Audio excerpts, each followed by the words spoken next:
പ്രസംഗത്തിൽ സ്ത്രീവിരുദ്ധ പരാമർശം നടത്തിയെന്ന വിവാദത്തിൽ വിശദീകരണവുമായി മുഖ്യമന്ത്രി. ഞാൻ ചില അമ്മമാരോട് പരാതി പറയും. ചില അമ്മമാർക്ക് അവരുടെ പ്രത്യേക വിഭവങ്ങൾ ഉണ്ടാകും, അവർ മാത്രം ഉണ്ടാക്കാൻ പറ്റുന്നത്. പക്ഷെ അത് അവരുടെ മക്കൾക്ക് പകർന്നു കൊടുക്കുന്നില്ല, അവരുടെ മകന്റെ ഭാര്യയ്ക്കും പകർന്നു കൊടുക്കണമെന്നാണ് പറഞ്ഞത്. ഇതിൽ എന്ത് സ്ത്രീവിരുദ്ധത എന്ന് ചോദിച്ച മുഖ്യമന്ത്രി മക്കൾക്ക് എന്നല്ല മക്കൾക്കെന്നാണ് പറഞ്ഞതെന്നും മുഖ്യമന്ത്രി പറഞ്ഞു. ഇനി നിങ്ങൾ കേട്ടിട്ടില്ലെങ്കിൽ ഞാൻ ആ പ്രസംഗത്തിൻ്റെ ഭാഗം വായിക്കാം. ഞാൻ ചില അമ്മമാരോട് പരാതി പറയും. എൻ്റെ പ്രസംഗത്തിലാണ്. ചില അമ്മമാർക്ക് അവരുടെ പ്രത്യേകമായ ഡിഷ് ഉണ്ടാവും, പ്രത്യേകമായ ഭക്ഷണം അവർക്ക് മാത്രം ഉണ്ടാക്കാൻ പറ്റുന്നതാണ്. ഞാൻ അത് വെച്ചുകൊണ്ടാണ് പറഞ്ഞത്.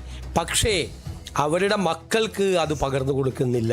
ആ മക്കളെ കൊണ്ട് കൂടിയോ അല്ലെങ്കിൽ മകൻ്റെ ഭാര്യയായി വരുന്ന ഒരാൾക്കെങ്കിലും ആ ഭക്ഷണത്തിൻ്റെ പ്രത്യേകത പകർന്നു കൊടുക്കാൻ കഴിയണം.